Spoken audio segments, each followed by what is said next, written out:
Hello and welcome to Building Your T-Shirt Empire. My name's Cole and this is Gavin. Gavin, say hello to the people. What's up, people? It's Gavin here, founder of Seps.io.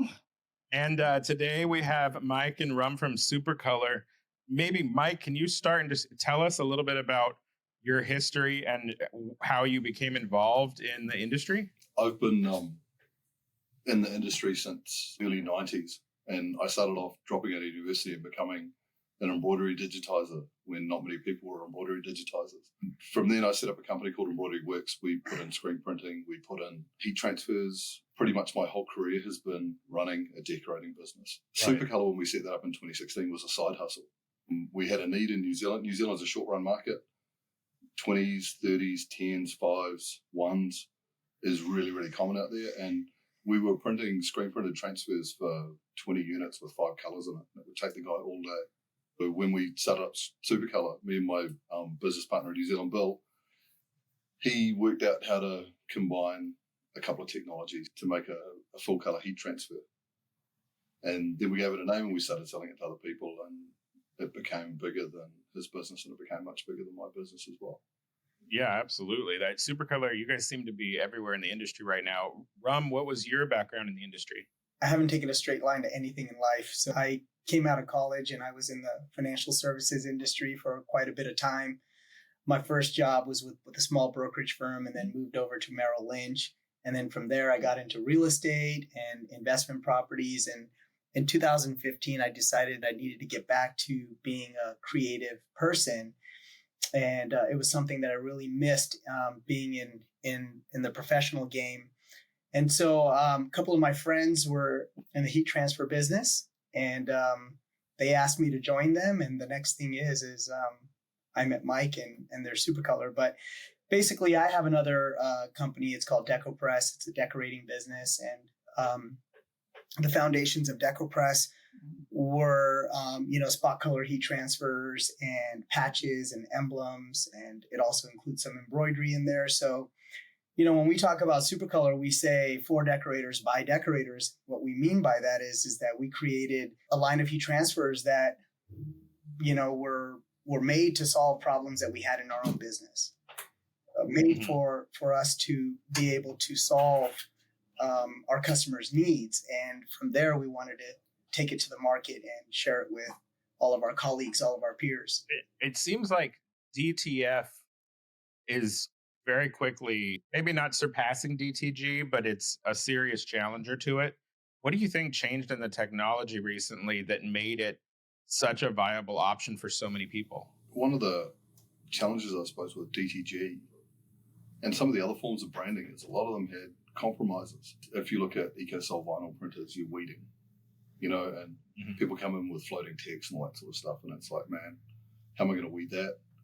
And then what you do is you resort to putting a garment-coloured outline fill around the outside of it. And it looks okay sometimes if you get the colour right, but 9 times out of 10 it doesn't look so great. DTG's kind of great, but you've got pre-treating, you've got cotton garments, you've got hoodies, you've got a dude who has to really know what's going on.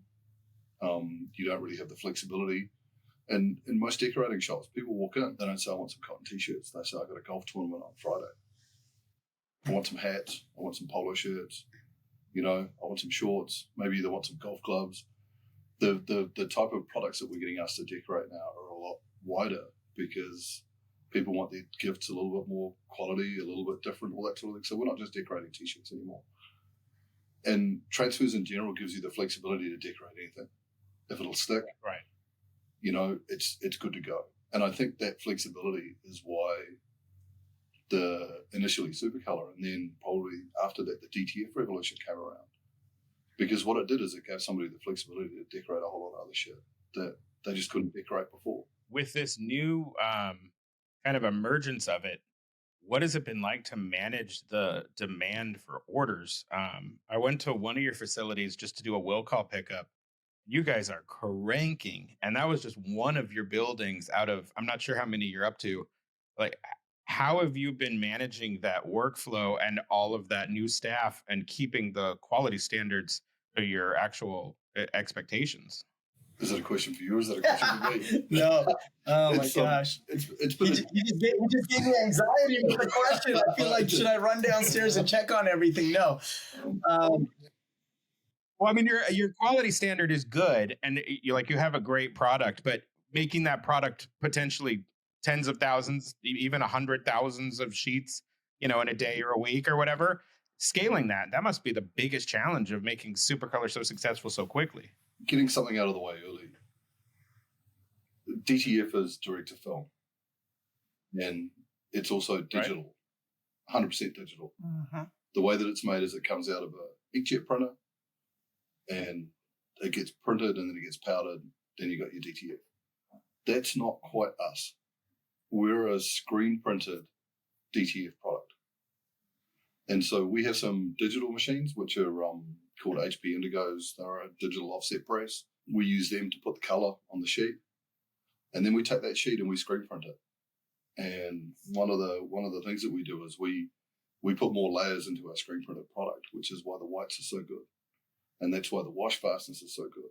We call it Supacolor because if you've got a great white, the color, and especially the translucent colors that we get out of our digital offset presses, really just pings off the shirt.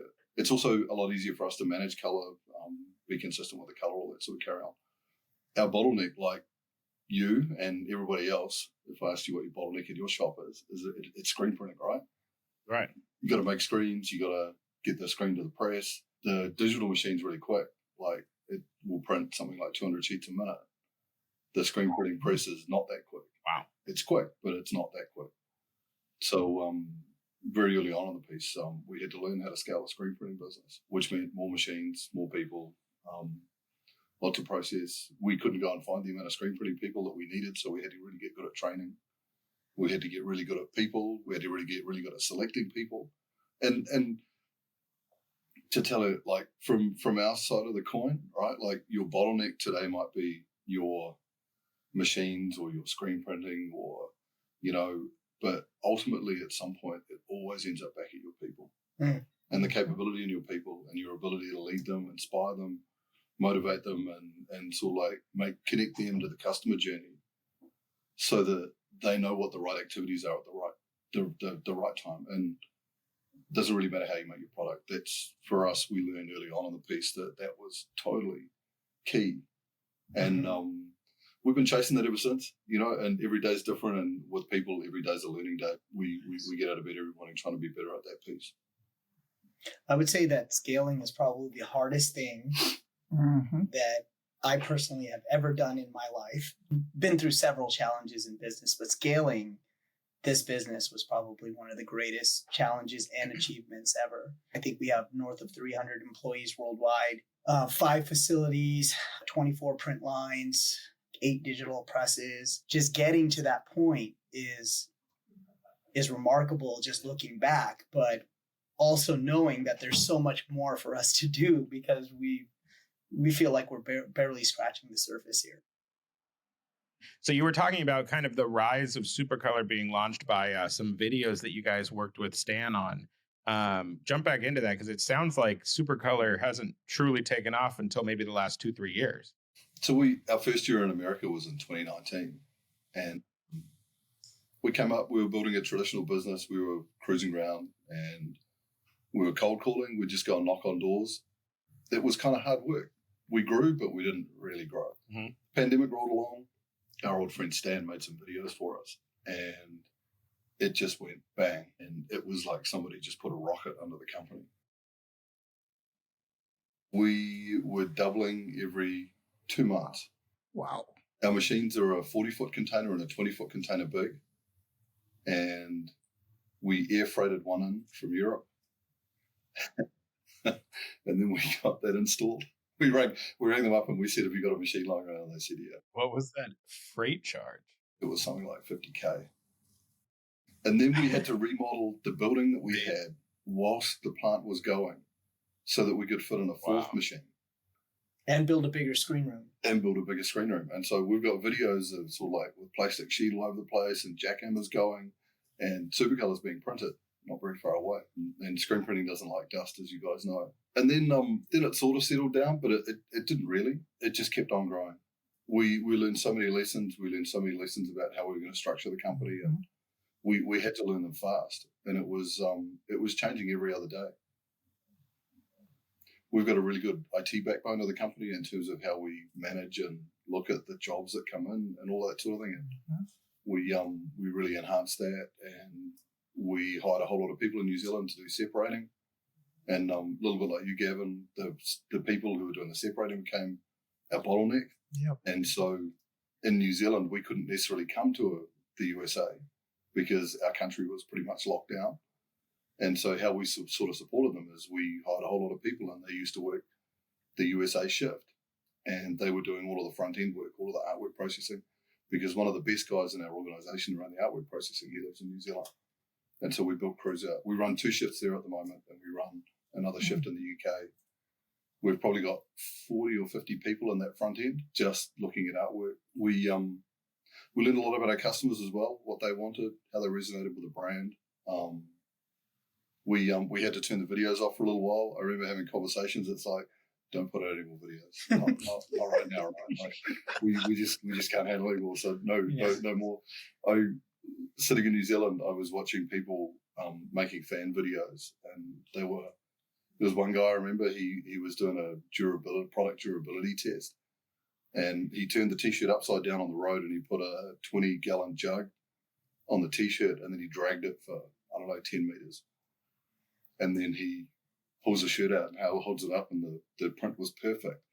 And in those moments of him dragging it down the road with that jug on it, I was just panicking. I'm like, oh my God, this is going to be the end of Supacolor, right? Because he's going to pull it up, and it's just going to be braided off because it's like hitting it with sandpaper. It was a real blessing for us, because when you grow like that, you find out who the people are standing around you.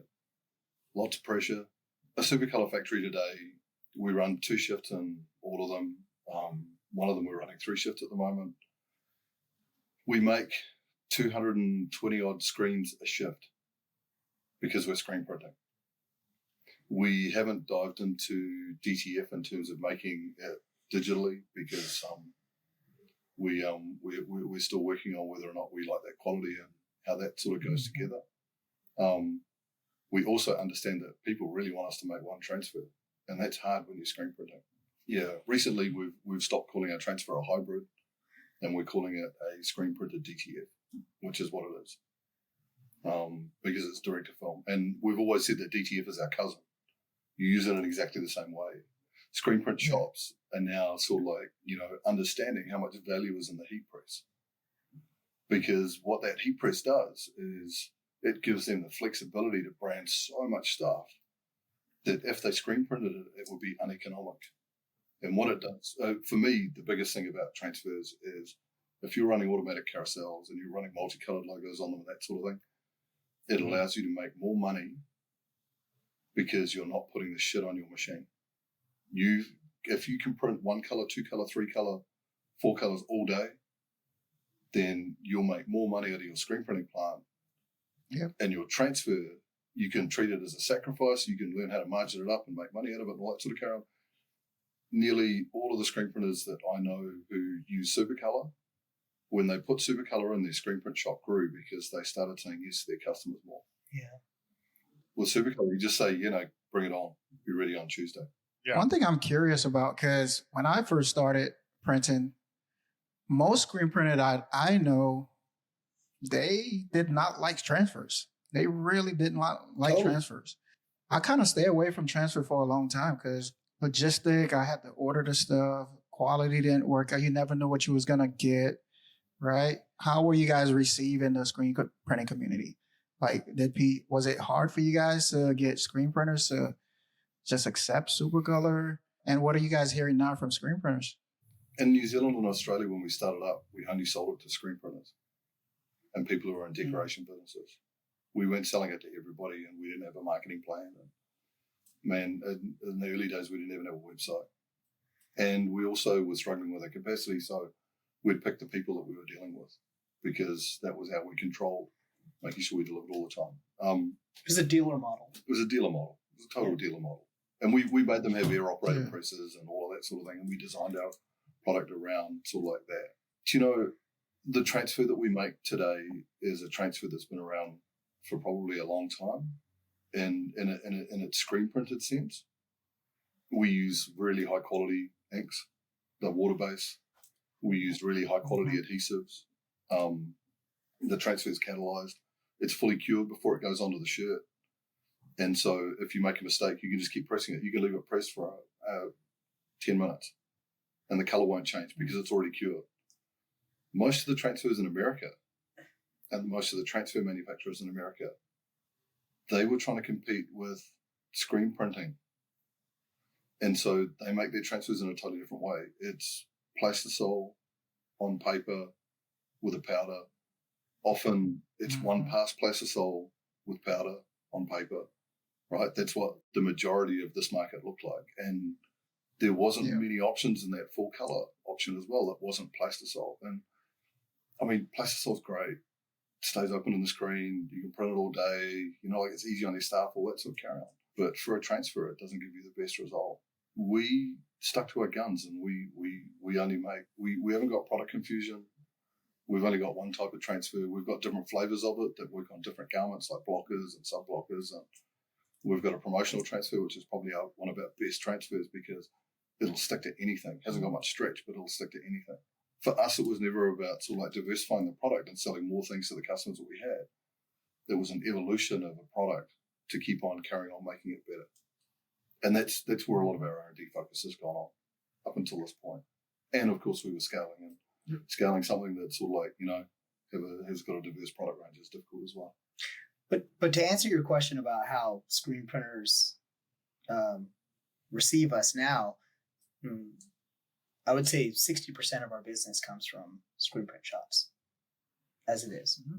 And I think what's changed is the mentality around transfers. And, are you a screen printer or are you a businessman or a business person? Which one are you? Ultimately, the decision that you have to make is what's right for the customer, what's best for your customer so that they're happy and you can produce it in the time that they want it and get the results that they're looking for. And ultimately, if that's screen printing, you should go that route. But if it's over a certain number of colors, 4 or 5 colors, it's going on a bag, it's going on a soft shell jacket, it's going on a cap, it's going, in a tricky location, it's low count. All of those things are naturally going to point. And what ends up happening is that it's like a gateway drug. They start trying it, they like it, they go from a manual press to a pneumatic press. Then they get their cap press, then they get a label press, then they get a carousel press. Mm. And then they start thinking about how they could do it faster and better because they start to make more money off of it. And it relieves pressure on all other parts of the business. Yeah. And I think that that's kind of like the evolution. And what it's led to now is we're in the golden era of heat transfers. And the party was kind of kicked off by, us jumping into the game here in the US. When we started, like Mike said, we were only offering the product to professional print shops. We didn't offer it to ASI brokers. We didn't offer it to the retail customer off the street because, again, it was a product for decorators by decorators. But, that ultimately changed because the demand for the product was so high because there really wasn't anything that had the speed to market, the quality, the service behind it. Like we pretty much, if there's a problem with your order or with your transfers and you ring us up or email us and you contact our support team, we're pretty much going to replace it without asking any questions. We don't fight it. We don't fight it. It's like there's a totally different mentality around it because we know that our customers have customers on the other side. At the end of the day, and what transfers offer in a larger sense is stability. Things like we were talking about DTG earlier, it's not entirely the most stable process out there. And it could be a bit whimsical in a sense where like your lines can get clogged up and things like that can happen. And that naturally is happening with DTF printers that shops are putting in their shops now because that's just the nature of the beast. But in a larger sense, transfers do offer a lot of stability and it's become like a go-to process for shops to have. I'd love to know if you have any stories of your customers Because you always see like the YouTube pitch of like how I made $3,000 this week and it took me 2.5 hours, whatever.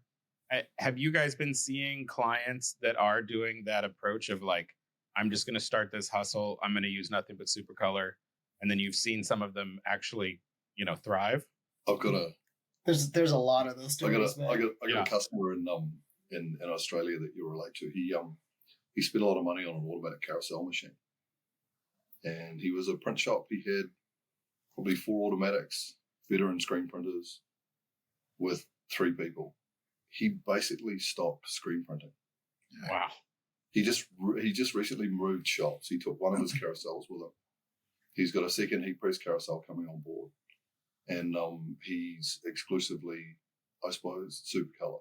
The mathematics of what he's doing, I know them, and I probably can't share them, but it's great, and the speed that he can put stuff out on. He ordered a job off us the other day of something like 26,000 transfers.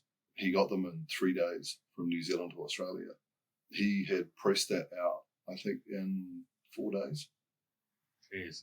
It's really interesting because you guys have run screen shops, right? You walk into a screen shop, what do you see? Who's the busiest guy in the room? Screen guy. The guy with the most smoke coming out of his head is the production guy.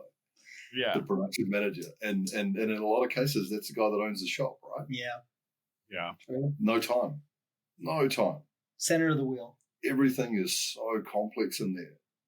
They have to know everything. They have to know that the screens are going to be good. They have to, and especially when you start getting into multi-color work, right? If you're just printing one colors and that sort of thing, it's kind of easy, right? But like as soon as you start having to register jobs and, and then when you start printing some of Gavin's sort of like, 12 color steps, you've really got to be on, and you've got to have a team that's on and all that sort of thing. But coming back to that guy, the busiest guy in the room, when we started selling Supacolor, the way that we pitched it is that busiest guy in the room, this was something that they didn't have to know anything about.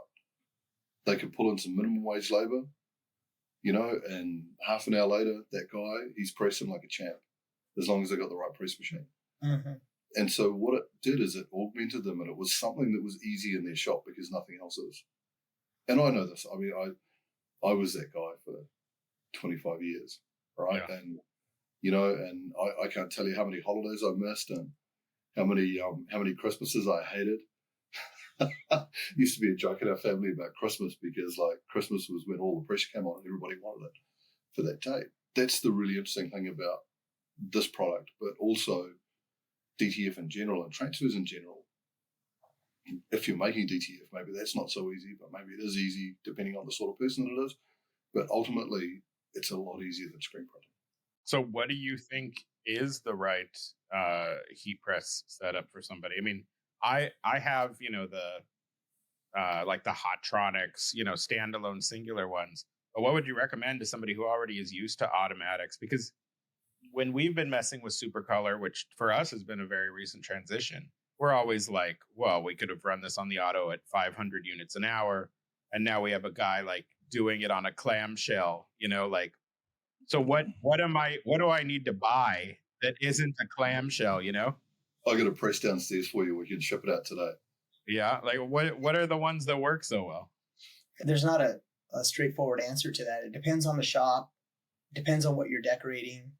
Mm-hmm. It depends on, where you want to take your business. If I tell you a little bit about DecoPress, the thing that I'd want you to know is, number one, we're a great customer of Supacolor's.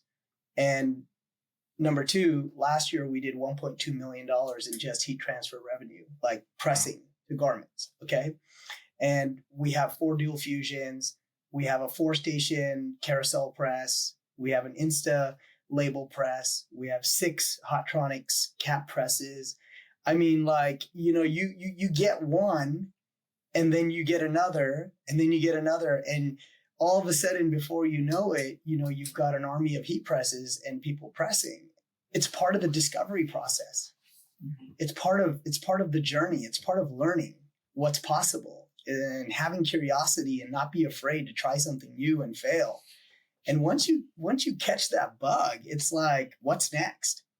Yeah. And we've been like really successful doing athleisure wear for a long time.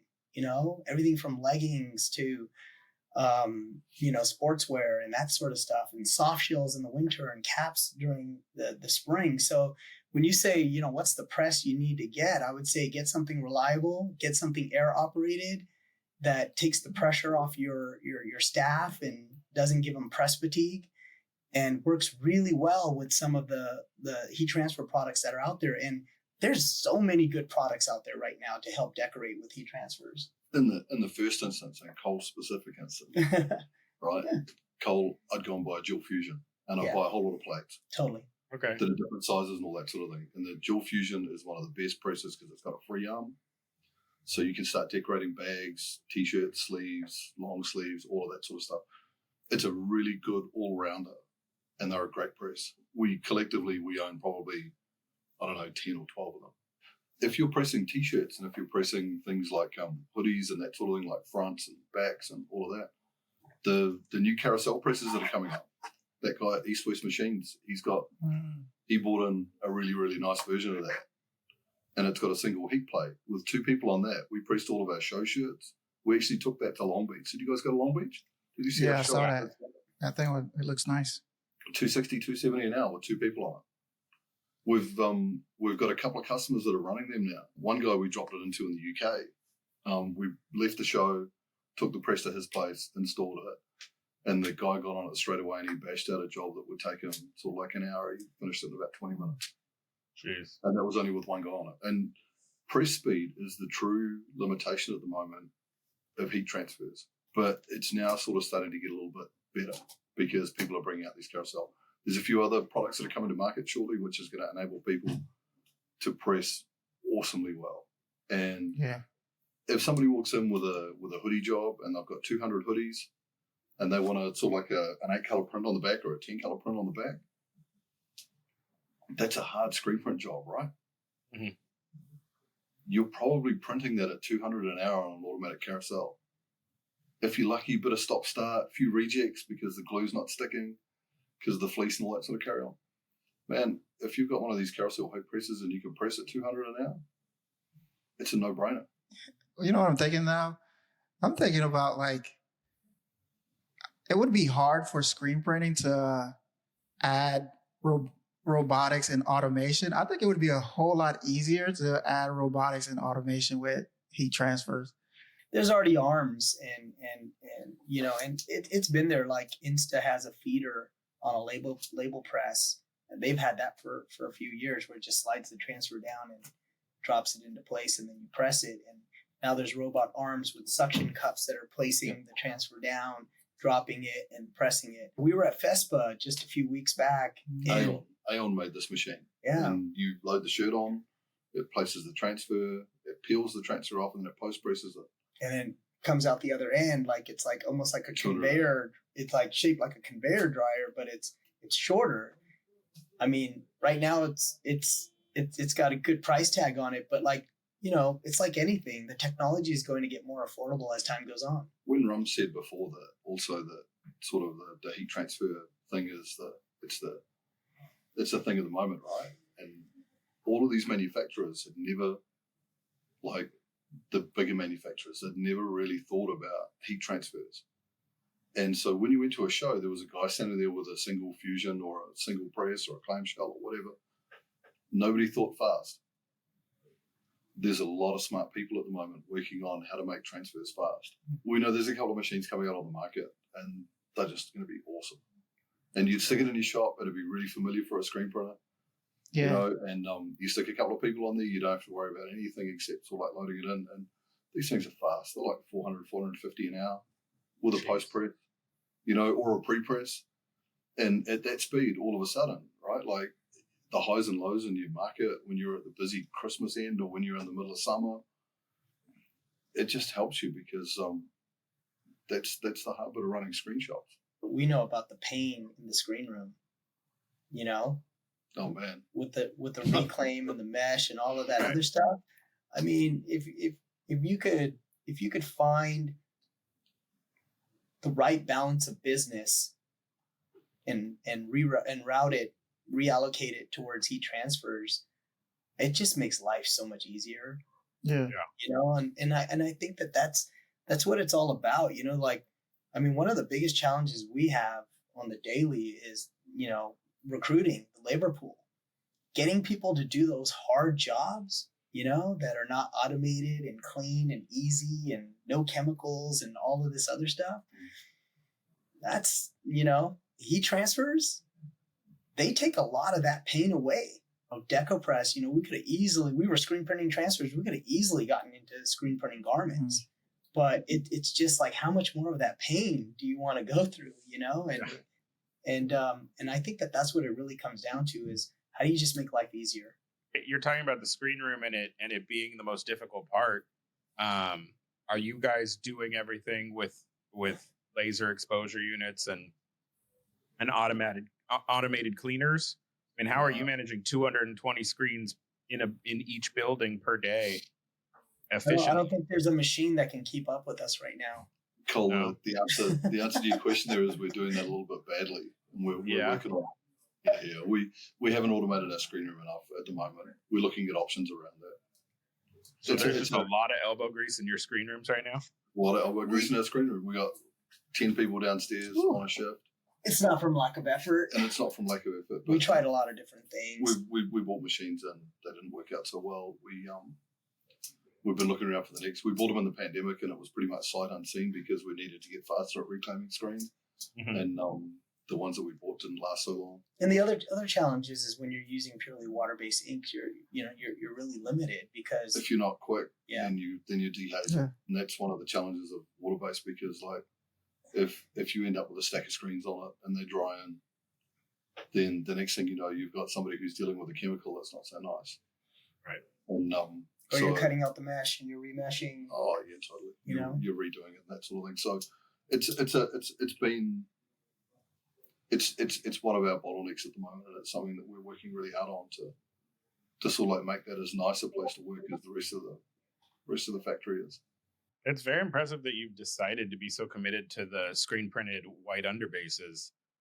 There's just nothing that you can shoot out of a print head at the moment that compares, in your opinion. It's just not thick enough. And the other thing as well is, like, when you get to like say 1,000 A3 sheets, current DTF is slow. The throughput's just not there. The throughput's just not there. And we've been looking for the next generation of what's going on, but there's not a whole lot of people that are working on that at the moment. They're all sort of like quite taken up by where it's going on. The other thing is, like, if you go and run 20 DTF printers, every single one of those printers needs to be color calibrated, and that's difficult. And so you can't split the job up and print it on 4 printers because you're going to get 4 different colors. It's like anything. It's an emerging technology, and it's still got a long way to go before it's stable. By any stretch of the imagination, it's flexible, and for the short run stuff, like the 1 to sort of 20, the individual sheets, the prosumers and the crafters and all that sort of thing, it's the perfect product. Yeah.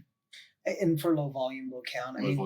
Don't get us wrong. Like, we get so excited about the technology because we're transfer people, right? And we want the transfer industry to blow up and continue to grow. And so when we see the technology, we get really excited about it, because it means that the adoption rate of heat transfers is increasing. And that means that there's more of an opportunity for us to engage customers and to continue to grow, because, the bigger the pie, the better the slice.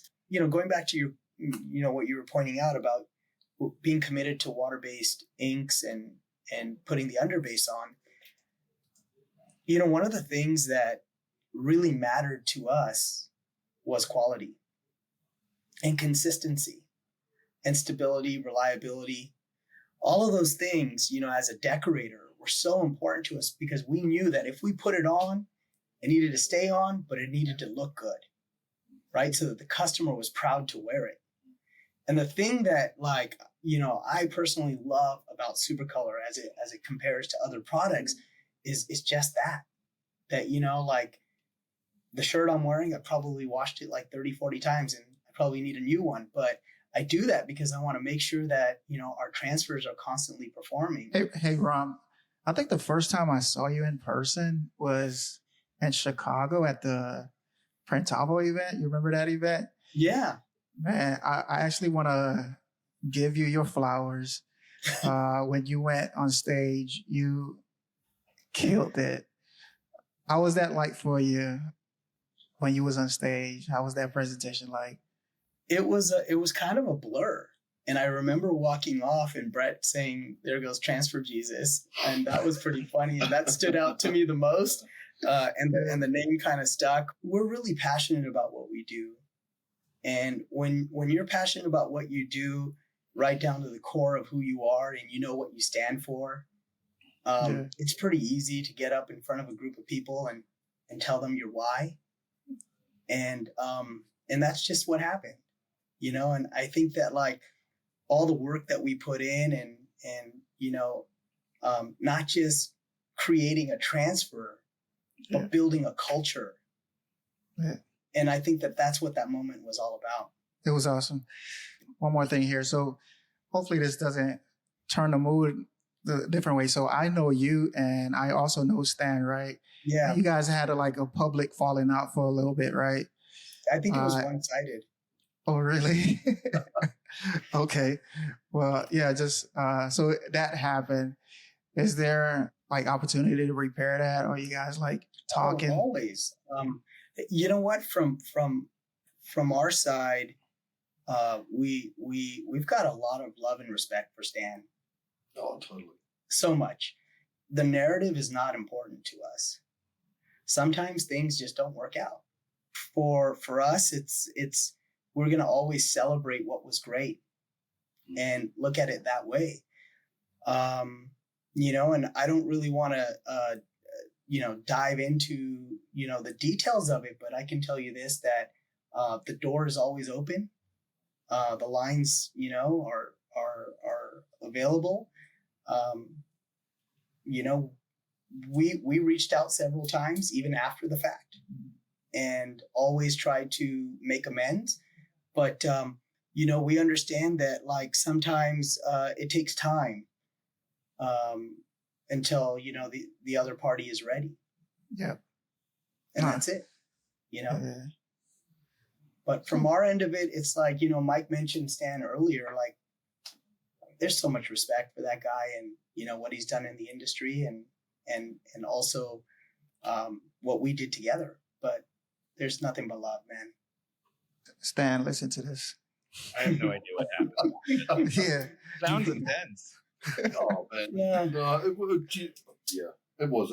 It's not. I know you guys don't have too much time left, but I'd just like to get a quick rundown of where you see the industry and Supacolor over the next maybe 2 to 3 years, other than me selling all my screen printing equipment, apparently. What do you think is going to be? What do you think? You're going to need that. We're not telling you to get rid of that. What do you think is our near-term future? That's a really interesting question because apparently it's my job to work out what's going to go down in the next 2 years. Yeah. I didn't miss DTF, but we were in a busy place, and we were working very much on the now of our business and that, and we probably missed how popular it was going to be and how ferocious the uptake was going to be. And now you go to a show and it's everywhere. We think that industry is going to mature. Obviously, there's some better manufacturers coming out. We're moving away from the Chinese made machines a little bit. In some cases, it's going to get better. For me, one of the keys that we touched on before is press speed is going to increase. You're going to be able to buy machines that are going to be able to print transfers a whole lot faster than a current clamshell or a dual fusion and that sort of thing. Screen printing is never going to die. It's always got its place. One of my machines is a 14 color Challenger, and we print a lot of simulated process. We love it, and if the quantity count is high enough, there's no better way to print a t-shirt. Yep. When we say it's a difficult process, it becomes a difficult process when the quantity counts come down. Right. It's not a cheap process when you're doing 10 units or 20 units or 30 units or that sort of thing. But also, screen printing with the flexibility that transfer gives you means that you can run a really, really good shop. You chuck in some embroidery in there. I'm actually an embroiderer. I'm an embroidery digitizer. And like you can't forget about embroidery because it's like a staple of decoration. Yep. And there's a timeless quality about that. And the combination of all three, like you'll have a transfer on the side of the hat, the back of the hat, and an embroidery on the front. You mix it up depending on what the garment is, but ultimately consumers are getting more demanding. They want retail quality. The transfer world is going to get better. Rum's other company, Deco Press, makes a line of other heat pressables like patches and suede patches, leatherettes, and engraved stuff and sublimated patches and that sort of. They're so good at finishing a garment, and then all of a sudden you've elevated your garment from a one color screen print on the front to something that you pick up at a retail store. And I think the consumer's getting a lot more discerning around what they're getting. They care a little bit more. There was a time sort of like 10 years ago where you just chuck the shit in a box and you can roll it on out, and they were happy that it had their logo on the front.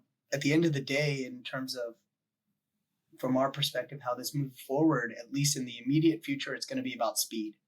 It's going to be like, how quickly can you press? How easy is it? How are you going to manage the throughput? How are you going to scale? Not just from our side, but our customers. They've got to scale as well in order for us to grow. What's really interesting about the mentality and the fit and scaling is last year we did a tour for one of the biggest musicians in all of North America. And it was north of 1 million heat transfers. And all the garments were printed using Supacolor. And it was very specific what the artist wanted, that they wanted the artwork to keep its integrity, to not be changed in any way. And, screen printers, were shocked, especially our customers, because they tried to sell them screen printed graphics, which look great, by the way, but the artist just wanted it to look the way it looked on the screen. And we ended up printing that. And I think that was like one of the most remarkable stories that happened for us last year. I would love to know how many lines and how many days that took. Lots. Yeah. I'd overbought the screen printing lines. And so we had 3 of them sitting down the back in crates that we hadn't installed. So I went from being a zero and causing a whole lot of pressure and stress on everybody to a hero because I actually had some shit in stock that we could go and use it to make it this stuff. Yeah. So you're never far away from a good decision. Wow. Yeah. Ultimately, it was about 3.5 months of work, but 7 days a week, 20 hours a day. And, because mind you, this is during the peak of our year during the summer when everybody's busy. So it wasn't like we didn't have anything else to do. We had a lot to do, and then we had a lot more. That's amazing. Well, thank you so much again for coming on. It's been great to hear from you guys. The company's growth has been phenomenal. Crazy. Thank you. Yeah, we appreciate being on, and it was great chatting with you guys. Thank you so much. Yeah, right. Thank you guys. Thanks so much to everyone listening. Go grab some Supacolors and sell your presses. All right, bye.